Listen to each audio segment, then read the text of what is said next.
And look at the U.S. economy. We're loaded up with debt. We have record auto loans, record mortgage debt, record student debt, record credit card debt. The U.S. government has record amounts of debt. Corporations are loaded up with record amounts of debt. Why do we all have so much debt? Well, because interest rates were too low. And so we had a lot of borrowing that would not have taken place if the cost of money was higher. The flip side, the savings rate is near an all-time record low. Most Americans don't have enough savings just to cover, a few $100 emergency expense that comes up. How did America go from a nation of savers to a nation of profligate spenders? Well, low interest rates. Peter Schiff said that the U.S. economy is loaded up with debt higher than ever. Cheap interest rates in the 2020 era have encouraged many companies to take out massive loans that caught themselves up when the party is over and the Federal Reserve finally raises it. Most Americans will get wiped out because they have a ton of credit card debts, auto loans, mortgage loans, etc. They don't even have $400 to cover emergency expenses if something bad happens, let alone have a saving for a rainy day or for the future of their kids. Peter Schiff warned us that the low interest rates party will be very painful once it ends. Stocks like Tesla went up to the roof, and sure anyone remembers that in April 2021, Bitcoin went to $60,000. A bunch of my friends bought it and lost their savings. Now the cheap rates era is over. The Fed has raised the interest rates fastest in history, from 0 in March 2022 to 5.25% in September this year. Massive layoffs are coming, unemployment will go up, and therefore the economy will slow down or maybe go into recession. So, what should you do to protect yourself? Let's hear from Peter Schiff. So had we had a market-based rate, we would have a lot more savings, a lot more economic growth and capital investment. We wouldn't be loaded up with debt, and we wouldn't have had all of these asset bubbles. That's another consequence of keeping interest rates too low.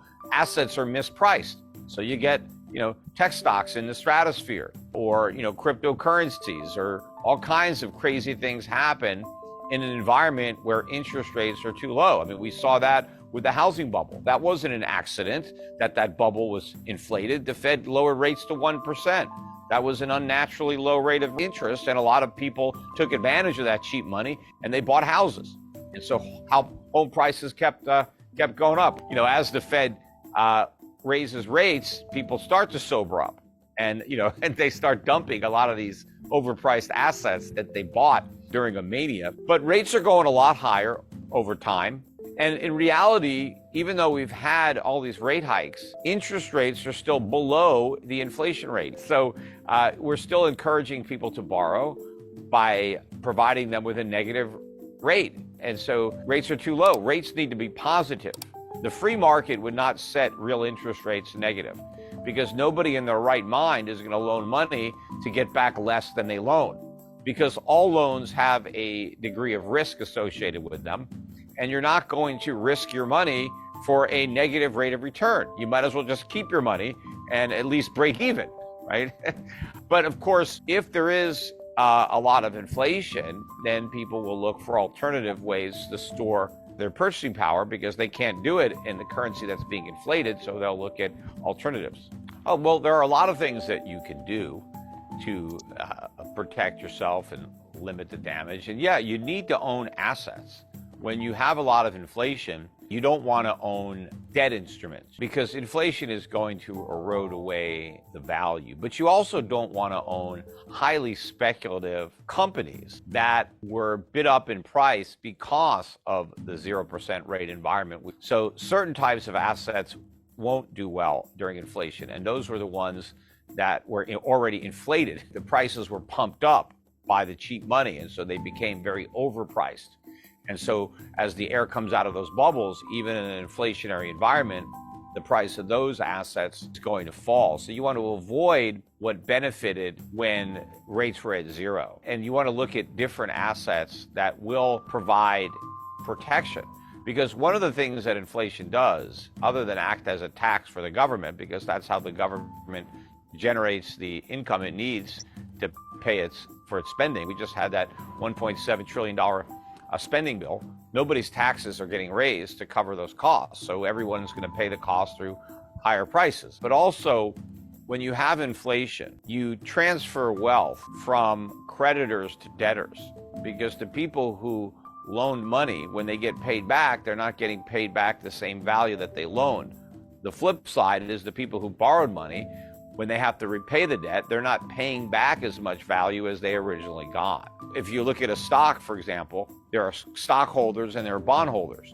So during inflation, the bondholders lose at the stockholders gain, right? So it's the bondholders' loss is the stockholders' gain. But you don't want to buy a stock that's, 40, 50, 100 times earnings or has no earnings, because then there can be a big loss. But if you buy a real company that's trading at, 5 to 15 times earnings, somewhere in there, has a good dividend yield, they've been around, they're selling products and services that people really need to buy, and they'll keep buying them. And even if the price goes up, they'll still buy. Maybe they'll buy a little bit less, but they're going to keep on buying. They'll give up other things in order to keep buying what you've got. Those are the companies that you want to own as a way to beat inflation, to have a dividend yield that will rise as fast or faster than your cost of living. And you want to own real things. You want to own commodities. Gold is one of the commodities that people will own. It's obviously the easiest commodity to own because the storage costs are so low. You can get a lot of value in a small space compared to other commodities. So in highly inflationary times, gold is an instrument of choice, not just for individuals, but for governments. I mean, you can already see that now.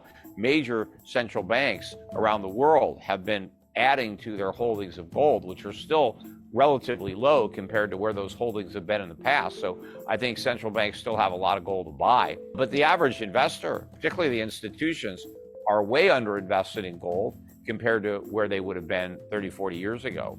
So there's a lot of room for gold to be purchased by investors, and there's not a lot of gold. So if more companies, more investors, more governments are going to want to gain or increase their exposure to gold, it's only going to be because the price goes way up. It can't happen without that, without prices going up, because there's just not enough gold there to buy at the current price. So the price has to rise. Peter Schiff has said that two things that you can do to protect yourself are to buy value stocks and commodities, especially gold. Because the central banks around the world are massively buying it. But why you should buy it? A lot of people who hate gold say things like, gold is just a useless shiny rock because it doesn't give you any dividends and you need a place to store it. But Peter Schiff has a good logical reason for why you should buy gold. Here's why.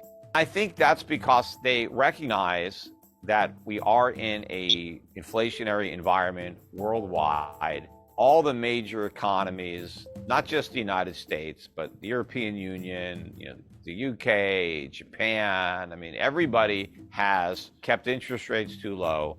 Every government rather has run up debt, not to the degree that our government has, but they've still run it up. And there's no political courage anywhere to level with voters and deliver the bad news that, hey, we've overpromised and we've either got to cut your benefits or raise your taxes. Nobody wants to fess up. Nobody wants to default on their debt, because obviously, you don't look too good when you default. That's pretty embarrassing to have to admit that you can't pay your bills. And so everybody's going to inflate. Everyone's going to print money. And so the value of currencies is going to fall. Inflation is going to increase worldwide and persist. And I think central banks know that the dollar's days are numbered. The dollar acts as the primary reserve. If you want to know, hey, why does a particular currency have value? So, hey, why does the New Zealand dollar have value? Well, it's backed up by our reserves. What are your reserves? Well, they're US dollars. All right, well, what if the US dollar doesn't have any value? Well, then you've got nothing. You're backed by nothing. But I think these central banks recognize, okay, if there's going to be a dollar crisis, a loss of confidence in the dollar, then this could be a crisis in the monetary system. So what do we do? How are we going to back up our currency? How are we going to convince people that there's real value here? Well, let's back it up with gold. Let's have gold reserves, because that's real.